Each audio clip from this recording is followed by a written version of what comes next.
Welcome back to Mage Wars. I'm Alan Gurdon. Last time we left off with round 1. This is round 2, so if you haven't seen round 1 yet, make sure you see round 1 before you jump in. That's just common sense. So with that being said, let's jump in to round 2.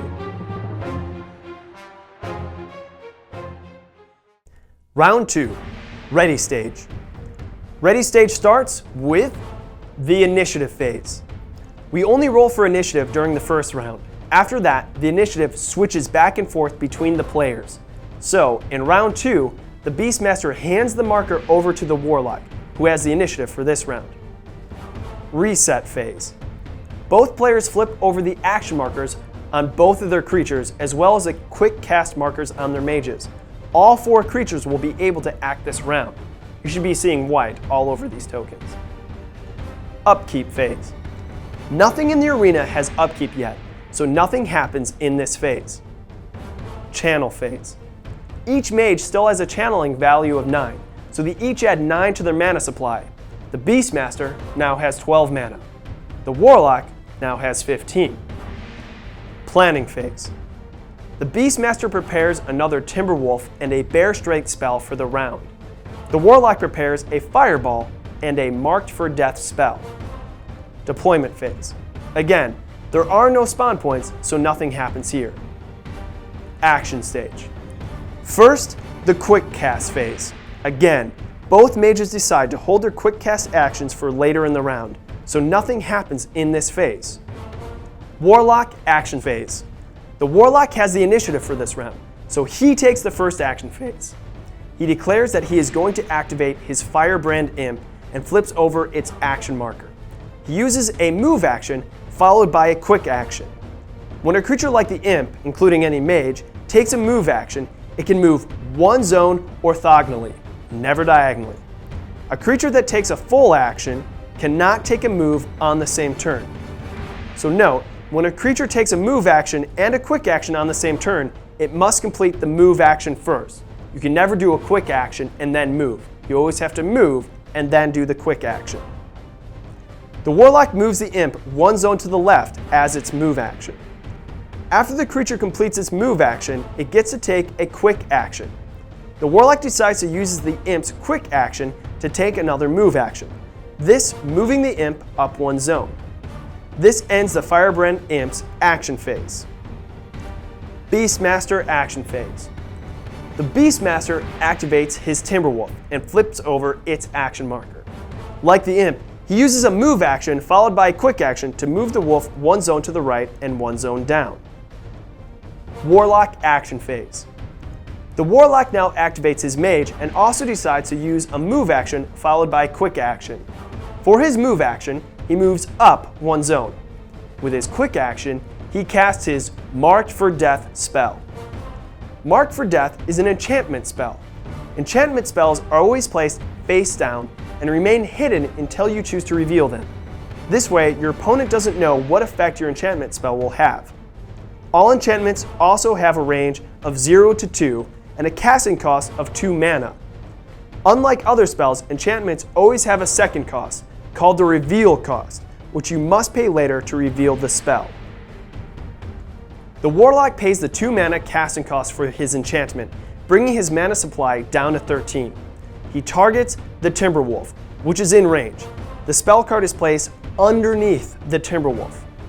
When you control an enchantment, you can reveal it before or after any game event, which includes any phase of the game or any step during a phase.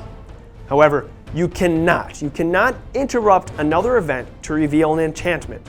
So for example, you could reveal an enchantment immediately after your opponent activates a creature, but you could not interrupt it in the middle of a move action. Enchantments have no effect on the game until they are revealed. The Warlock decides to reveal his enchantment immediately after he finishes casting it. This is after a game event, the casting of the spell. He flips the enchantment card face up and pays the reveal cost, 2 mana, which brings his total mana down to 11. Now the Marked for Death spell takes effect as long as it is in play. The first attack a creature makes against the target creature, the Timberwolf, each round receives +1 attack dice. This is the effect of the Marked for Death enchantment. The Warlock has completed his actions, But before he allows the Beastmaster to begin his action phase, he uses his quick cast action to cast a second spell, and he flips over his quick cast marker. This time, he's casting Fireball. Fireball costs 8 mana. His total is now 3 mana. It has a range of 0 to 2, so the only enemy creature in range is the Timberwolf, which he declares will be the spell's target. Fireball is an attack spell, which means that it can be used to attack a target in range. All attacks, including attack spells, have an attack bar on the card, which tells you how many attack dice you get to roll and what special effects, if any, the attack might have. In the case of Fireball, the attack bar shows that you get to roll 6 attack dice, but the Mark for Death enchantment on the target wolf gives the attacker +1 attack dice, so the Warlock is going to roll 7 attack dice. Since the attack bar also shows a picture of the effect die, he must also roll the 12-sided die at the same time. Picking up all 8 of the dice for the spell, he rolls them and he gets... The blank dice counts as 0. They do no damage. The dice with numbers but no starburst are normal damage.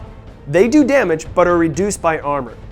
The dice with numbers and a starburst are critical damage. They do damage and they ignore armor. Adding up the results on the attack dice, the Warlock can see that he has inflicted 3 normal damage and 2 critical damage. The Timberwolf has 2 armor, which stops 2 of the normal damage. This leaves a total of 3 damage dealt, 1 regular damage plus 2 critical.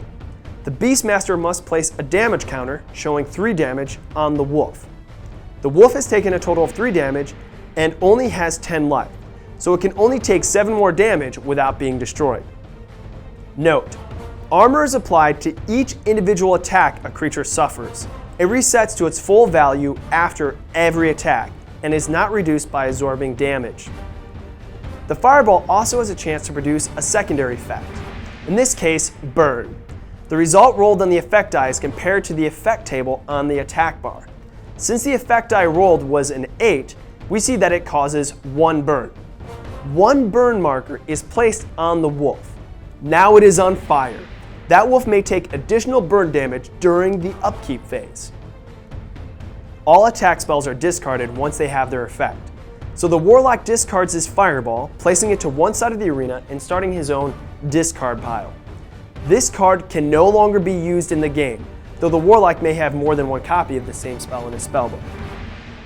Beastmaster action phase. The Timberwolf has taken a beating, so the Beastmaster decides he needs to move up and help. He activates himself and announces that he will take a move action followed by a quick action. For his move action, he moves 1 zone to the right. For his quick action, he takes another move action to move 1 zone to the right. This ends the Beastmaster's action. All of the creatures in the arena have finished their actions for the round. Their action markers are face down. But before the round ends, there is a final quick cast phase. Final quick cast phase. The Beastmaster can still use his quick cast action. His marker is face up. He decides to use it to cast an enchantment on his wolf. He pays the 2 mana casting cost, taking his total mana supply down to 10, and he places his Bear Strength card face down beneath the wolf. The Beastmaster decides not to reveal his enchantment at this time. He's gonna surprise the Warlock with it later. With the end of the quick cast phase, the second round is over. There's round 2 for you. So now we have to go on to round 3. Round 3 is going to be in the next video. Check it out. This is Mage Wars.